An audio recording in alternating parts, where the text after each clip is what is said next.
No Direito Sem Fronteiras de hoje, vamos falar sobre ajuda humanitária. Como funciona a distribuição de medicamentos e alimentos para países e povos que atravessam crises humanitárias. No mais recente exemplo de ajuda internacional para a Venezuela, a iniciativa acabou virando palco de disputa política. Veja na reportagem. Com o país e economia em crise, os venezuelanos sofrem com a escassez de alimentos e de itens básicos de higiene. Faltam remédios, inclusive os chamados de alto custo.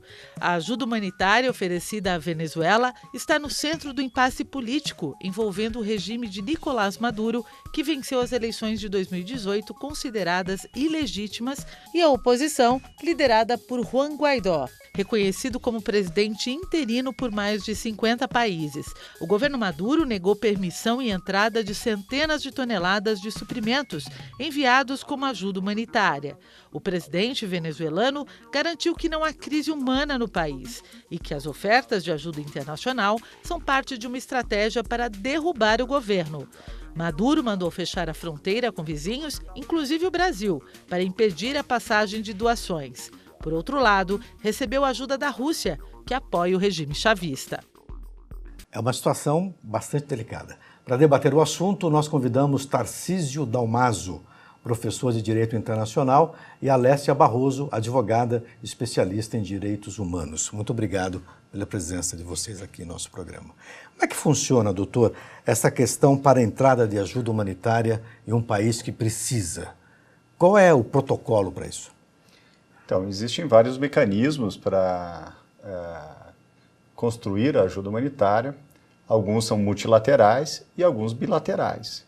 E alguns levados a cabo por organizações da sociedade civil.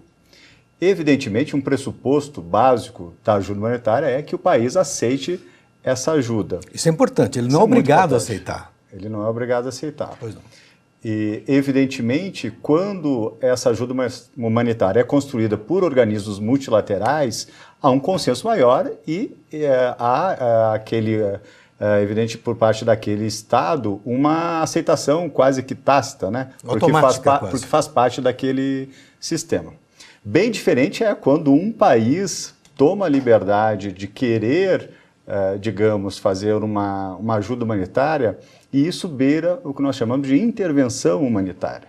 Seria o caso da Venezuela? O senhor entende que seria o caso? Esse seria o drama especial da Venezuela, que flerta com outra área até da ciência política, que nós chamamos de intervenção humanitária. Alguns tentaram construir outra teoria com uma responsabilidade de proteger, mas isso até mesmo nas Nações Unidas foi refutado, porque se considerou que era um mecanismo dos Estados de ingerirem nos assuntos externos do outro, sob o argumento da ajuda humanitária. Doutora, a senhora concorda com esse argumento? A Venezuela se comportou bem ao não aceitar a ajuda dos Estados Unidos? Então, Bob, esse é um tema bastante complexo, mas antes de adentrar nesse mérito, é preciso a gente fazer uma pequena distinção, que o professor já trouxe aqui à pauta, né? Nós temos os direitos humanos, os direitos humanitários e os direitos refugiados. No campo dos direitos humanitários, a gente poderia dividir classicamente em 3 categorias. Eu tenho o direito de Genebra, o direito de Haia e o direito que a gente chama de Nova York, que está no âmbito da ONU. No campo, né, dessa tríade de divisão de direitos, a gente ainda pode falar de 3 categorias, que é a ajuda humanitária, a intervenção humanitária e a missão de paz cambiada no campo do Conselho de Segurança da ONU. O caso da Venezuela é um caso bastante complexo, porque nós estamos diante de um quadro que é necessário, né, uma ajuda humanitária, pela escassez, né, de direito. A gente está diante ali de uma escassez de remédio, de alimentos. Você tem uma falência do Estado, né, na gestão interna. A gente está diante de uma intervenção, no caso, não internacional, né? Eu não tenho um conflito armado com um outro país, mas eu tenho uma questão interna. Mas, para além da questão, digamos assim, de escassez de recursos, a gente tem uma questão geopolítica, né? Por que o Maduro recusa aceitar a ajuda humanitária de outros países que não a Rússia? Então, aqui cabe repensar o porquê dessa recusa. Por que, senhora acha?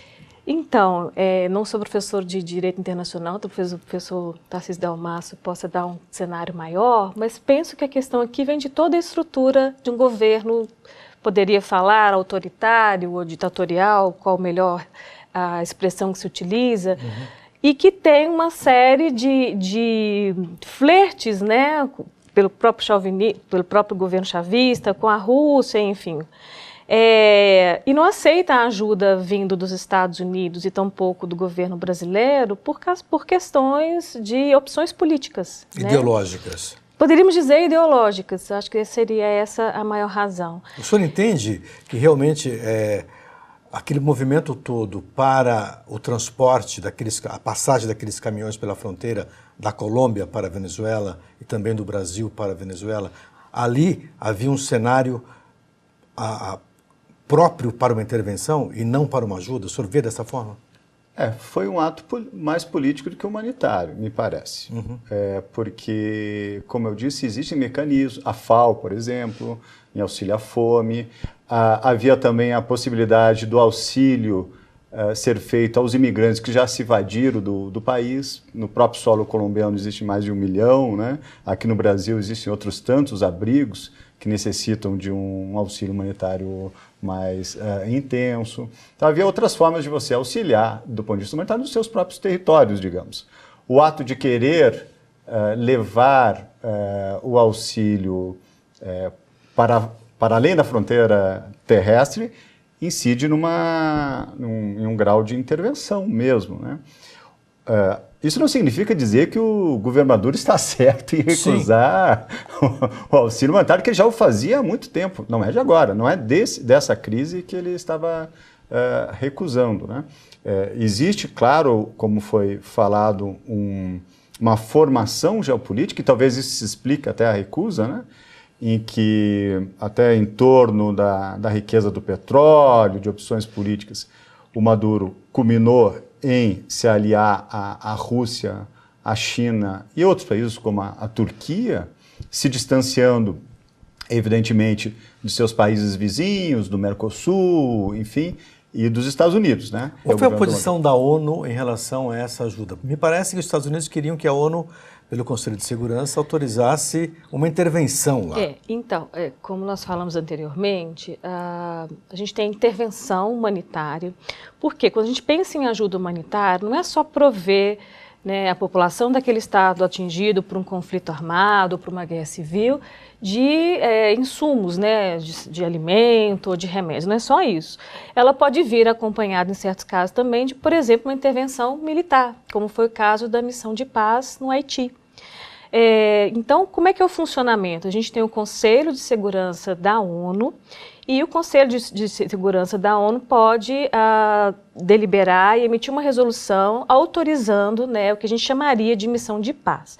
Porque a Carta da ONU, ela se regula pela não intervenção. O princípio maior é a não intervenção, mas em casos em que há conflito que envolva ausência de paz, ou enfim, conflitos que envolva internações, pode haver sim essa intervenção. Mas a ONU não quis. Então, a ONU não quis porque a intervenção humanitária ela não está diretamente expressa na Carta da ONU. Ela autoriza o Conselho de Segurança em caso para manutenção da paz. Mas a gente tem, paralelamente a isso, o escritório, né, da ONU para assuntos humanitários, que coordena o processo de intervenção humanitária junto com organizações governamentais, organizações não governamentais, a Cruz Vermelha, o Comitê Internacional da Cruz Vermelha também. Mas nem esses órgãos entraram nessa discussão, me parece. Houve uma autorização do Conselho de Segurança da ONU para uma intervenção, mas não no caso da Venezuela. Houve, por exemplo, no caso da Síria, em que a gente tem uma flagrante guerra civil interna, né? Mas no caso da Venezuela, a gente não chamaria ainda de uma intervenção humanitária. Eu poderia falar de uma ajuda humanitária em relação a esses insumos que foram, né, direcionados ao país. Mas não há, por exemplo, o fornecimento de uma ajuda militar nesse aspecto. Nós temos aqui, doutor, uma legislação que estabelece os procedimentos operacionais de doação de alimentos a partir do CONAB, né, que é a nossa companhia de abastecimento, né, de maneira geral aqui no país. Em outros países, como é que isso funciona? Então, de fato aqui no Brasil existe um sistema de doação via o CONAB. No passado nós fizemos isso inclusive mediante um auxílio de lei ou até mesmo de medida provisória, já foi feito, auxílio a outros países. Isso tudo sendo vinculado a um programa internacional de combate à fome. De ajuda. De ajuda. Então, está vinculado a um sistema, por exemplo, a FAO, né, o combate à fome do sistema da FAO, está vinculado a isso e nós temos o nosso centro de doações. Os países divergem em relação ao modo de concessão de doações, enfim. Muitas vezes, a doação humanitária, ela se faz por dinheiro e não por alimentos, né? Porque a CONAB é um sistema de você guardar alimentos, doar alimentos in natura, enfim. Por vezes, alguns países preferem fazer, e até alguns sistemas de ajuda humanitária preferem o auxílio em dinheiro e não em mantimentos, né? É muito como se faz essa ajuda humanitária, né? A senhora mencionou a questão da Síria, a ajuda humanitária feita lá na Síria.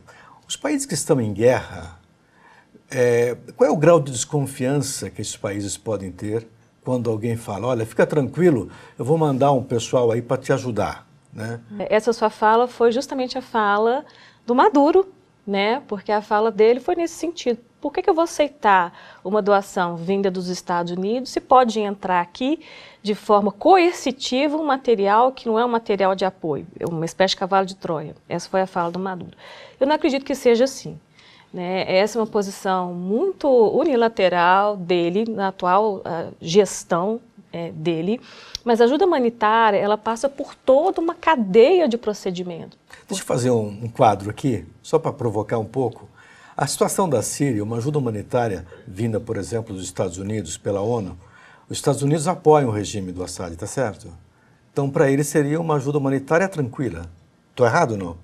Se fosse de um adversário do regime, talvez ele não aceitasse também. São estratégias, né? A gente também não pode pensar a ajuda humanitária somente no campo da proteção à pessoa humana. Esse é o fundamento. Mas a escolha de quem vai, né, realizar a ajuda, qual tipo de ajuda, é uma escolha estratégica, com certeza. É interessante notar que, em relação à questão de ajuda humanitária para países que estão em guerra, pode existir uma desconfiança, né? O que existe dentro de uma caixa que tem o rótulo de ajuda humanitária? Como é que a gente pode controlar isso? No caso da Síria, por exemplo, a Síria recebeu ajuda, mas qual foi a reação do Assad, do presidente, o líder sírio, em relação a essa ajuda? Então, dependendo da forma como essa ajuda ela é direcionada, de forma multilateral, de forma unilateral, o chefe de Estado vai determinar como receber, né? Voltando um pouquinho em comparação, a fala do Maduro de obstar a chegada da ajuda humanitária era exatamente isso. Ele tomou como modelo o caso da Síria. Eu posso receber aqui um container que, na verdade, não tem nenhuma ajuda humanitária, que pode ter aqui uma certa invasão, uma atitude coercitiva de um país de dominação sobre aquela realidade. Só que essa é uma fala um pouco precipitada e desconhece a dinâmica da ajuda humanitária. Primeiro, todas essas doações ou esses insumos, né, eles passam por uma certa vistoria. E a gente tem organizações responsáveis por isso, né? Por exemplo, o professor citou o PMA, o Programa Mundial de Alimentos, né? Então ele não vai repassar algo que não seja uma doação de alimentos. Mas existe a questão geopolítica. No existe caso da Síria, claramente por exemplo, a questão geopolítica. Os Estados Unidos não apoiam diretamente o regime do Assad. Quem apoia é a Rússia. Mas os Estados Unidos apoiam grupos que lutam contra o Estado Islâmico, que é inimigo do Assad. Portanto, estamos entre amigos ali.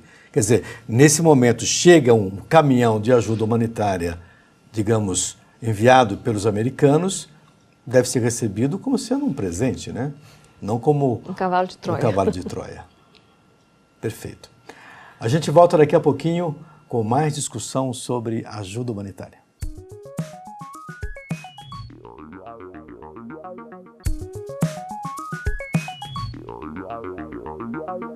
O Direito Sem Fronteiras está de volta com a nossa discussão sobre ajuda humanitária. A senhora mencionou no primeiro bloco o Haiti.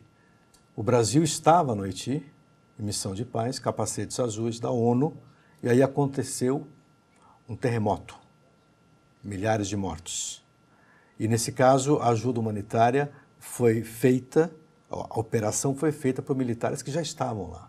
O Brasil ficou, acho que, 13 anos lá no Haiti, né? Qual é a limitação? Por exemplo, uma força, no caso brasileira que estava ali, recebeu uma outra missão que era ajudar, aí sim, e controlar a insegurança de um lado e do outro ajudar a botar comida na mesa de algumas crianças que estavam passando fome. Como é que isso é feito? Quem gerencia isso? Tá. No caso do Haiti, nós tínhamos uma missão de paz autorizada pelo Conselho de Segurança da ONU. Então, estava-se ali uma missão de paz. Então, você tem ali a existência dos capacetes azuis, né? Gerenciando toda aquela circunstância. A partir do momento em que eu tenho, né, um evento catastrófico natural, né, eu posso demandar, o país pode demandar uma ajuda humanitária para além daquela que já estava direcionada com a missão de paz. É aquilo que a gente falou, a Carta da ONU, ela prevê a interferência no caso de preservar a paz, né, dentro daquele país, no caso, sediado pela missão. E ali a gente tinha pessoas que, pelo desastre, precisavam de insumos, né, de alimentos, de medicamentos. Então, aproveitou-se a existência dessa missão de paz para coordenar ali agora uma ajuda humanitária do fornecimento mesmo, né, para essas pessoas vítimas dessa catástrofe. Por quê? Se a gente pensar a ajuda humanitária, se a gente fosse conceituar, é quando nós estamos diante, por exemplo, de um conflito armado, de uma falência do Estado, e em decorrência dessa falência do Estado, eu tenho a escassez, né, do que a gente chamaria de insumos básicos à população. Mas isso pode também ser gerado por eventos naturais, como a gente teve agora em Moçambique o ciclone, que já há uma incidência, né, de uma coordenação para ajuda humanitária. Então, a linha divisória entre o que é a missão de paz e a conversão numa missão humanitária qual é a finalidade, né? O que as pessoas precisam? É só a manutenção da paz, restabelecer os critérios do Estado ou simplesmente a entrega de insumos, de medicamentos, enfim? No caso do Haiti, os brasileiros estavam ali cumprindo uma missão de paz, armados, num lugar que tinha sinais fortes de violência, uma periferia pesada, muita pobreza e quadrilhas, bandos urbanos. Aí aparece a missão de ajuda humanitária. Qual é o fio de navalha que uma força dessa deve operar? Como é que o senhor analisa isso? Então, as missões de paz, elas são de várias espécies. Nós, inclusive, utilizamos a Carta da ONU para justamente dividir o grau de intensidade do uso da força por parte dessas missões. Então, nós temos missões que nós chamamos de capítulo 6, outra de 6,5 e outra de 7, do capítulo 7. O capítulo 7 é aquele que permite ao Conselho de Segurança uma intervenção militar pesada para interferir em um conflito armado propriamente dito. Um conflito armado estampado e claro, aberto, né? Então, é uma missão para estabelecer a paz pela força. E o mais suave seria o capítulo 6, que que estamos falando aqui, da ajuda humanitária, enfim. Entretanto, o que você acaba de caracterizar, não raras vezes, nesse cenário, que não é de conflito armado propriamente dito, há uma violência. E, portanto, a missão de paz ela deve permitir um certo grau não só de autodefesa, mas de recomposição, né, da ordem social. É um poder de polícia, né? Isso. Aí nós chamamos de capítulo 6,5. Que é o poder de polícia. Exatamente. Ok. No caso da África, que nós tivemos agora lá em Moçambique, essa situação com o ciclone, milhares de pessoas mortas, milhares feridas, a distribuição dessa ajuda humanitária é um grande desafio, né? Porque o lugar virou um alagadiço, né? Como é que se distribui comida no lugar daquele? Então, a tragédia natural, ela acarreta toda essa desestrutura mesmo, né, do Estado. Mas há vários meios, né, o professor até citou que algumas ajudas chegam por paraquedas, né, então regiões que estão bastante atingidas, né, por esses elementos naturais, a ajuda vem de várias formas, né, e é importante frisar que para além da ajuda, no caso do Moçambique, né, da ajuda alimentar, você também necessita da ajuda de saúde.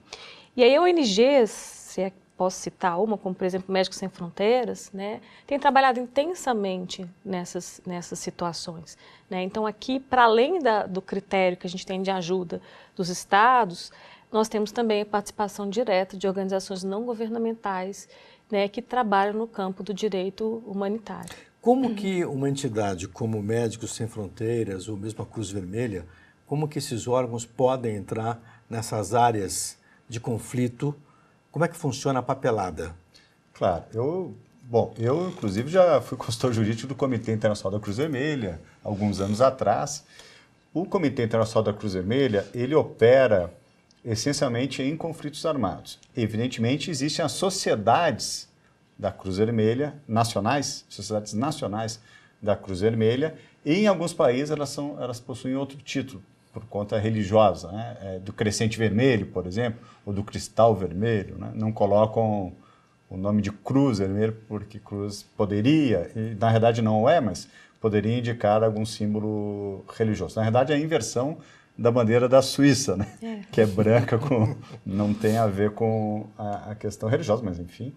Então, o Comitê Internacional da Cruz Vermelha, ele atua essencialmente uma ajuda em cenário de conflito armado. As sociedades nacionais em calamidades, enfim. O médico, uma organização como Médicos Sem Fronteiras também atua em ambos, tempo de paz e de guerra. O comitê, no caso de conflito armado, ele está autorizado pelas 4 convenções de Genebra e pelos 2 protocolos, as 4 convenções de Genebra de 49 e os 2 protocolos de 77. Então, existe, na verdade, um sistema de tratados internacionais que o permite. No que tange às organizações não governamentais, elas necessitam de autorização do Estado para atuarem. Citamos o exemplo do Médicos Sem Fronteiras aqui no Brasil, no caso venezuelano, né? Já que foi mencionado. A operação humanitária, ela tem gradativamente, digamos, prioridades. A primeira é a água potável. Você precisa de uma água potável, X litros por pessoa, vamos supor 20 litros por pessoa ao dia, água potável. Uma vez solucionada a água potável, eu estou lembrando do caso de Moçambique, né? Que você mencionou, vamos para os alimentos. Né? Temos que ter uma estrutura alimentar. Depois abrigos, enfim, nós vamos subindo a... Tem um checklist ali de prioridades, né? O Médicos Sem Fronteiras, vendo aqui, por exemplo, que a ajuda aos venezuelanos migrantes lá no estado de Roraima já tem atendidos os demais critérios, a Operação Acolhida com o Exército Brasileiro, deu abrigo, enfim, há todo um sistema, ela está atuando na parte psicológica. Psicológica, com autorização do Estado, em consonância com a Operação Humanitária Brasileira. Então, é coordenado com o Estado, né, e de acordo com a necessidade de uma operação humanitária específica. Isso funciona bem ou normalmente pode haver um risco, por exemplo, de um grupo desse de ajuda humanitária sofrer algum tipo de represália quando entra nesses países em conflito? Claro que pode haver. Pode haver, né? E a história demonstra. Há uma ameaça, né? Há uma ameaça, claro. Mas para além dessa questão, essas pessoas estão ali não como forma coercitiva de se impor, né, um domínio de um Estado sobre o outro. Elas estão ali para preservar e proteger a vida humana. E quem banca essas entidades? Você queria fazer um comentário? Então, eu queria fazer um comentário. Pois não. Existem princípios que animam essas organizações, exatamente, como o princípio da neutralidade, da imparcialidade. Então, elas atuam... por que elas conseguem chegar ao cenário do conflito, ou ao cenário do caos, digamos? Porque elas não estão tomando parte, por exemplo, nas diferenças políticas em torno de Maduro, Guaidó, elas oferecem indistintamente aquela ajuda. Elas simplesmente querem ajudar. Então, por princípio, esse princípio é muito severo, não se afasta-se desse princípio, essas organizações humanitárias sérias, né, e respeitadas internacionalmente, elas são muito bem assentadas e por conta disso, os governos aceitam de bom grado a sua ajuda. Agora, quem banca essas entidades, doutor? Cada entidade tem o seu modo de receber doações e contribuições. As mais sérias, digamos, elas recebem, em geral, de estados donantes, porém, quem gerencia essa doação é a própria organização. Então, o Estado não poderia controlar a quem ou qual projeto, enfim. Agora, evidentemente, por vezes existem também rubricas criadas para uma crise humanitária, quando ela é muito severa. Os estados podem também doar para essa... Então, há doações, resumindo, há doações que são rotineiras, que se dá ao organismo, desvinculadas de projetos, e outras, evidentemente, concentradas em um projeto. Em geral, são os estados que fazem as doações. Perfeito. Agradeço muito a presença de vocês, foi um prazer recebê-los aqui. Muito obrigado pela divisão de conhecimento. E agradeço também a você que nos acompanhou até agora. Veja a nossa programação no site da TV Justiça e no nosso canal no YouTube. Nosso e-mail é direitosemfronteiras@stf.jus.br. Um abraço e até a próxima.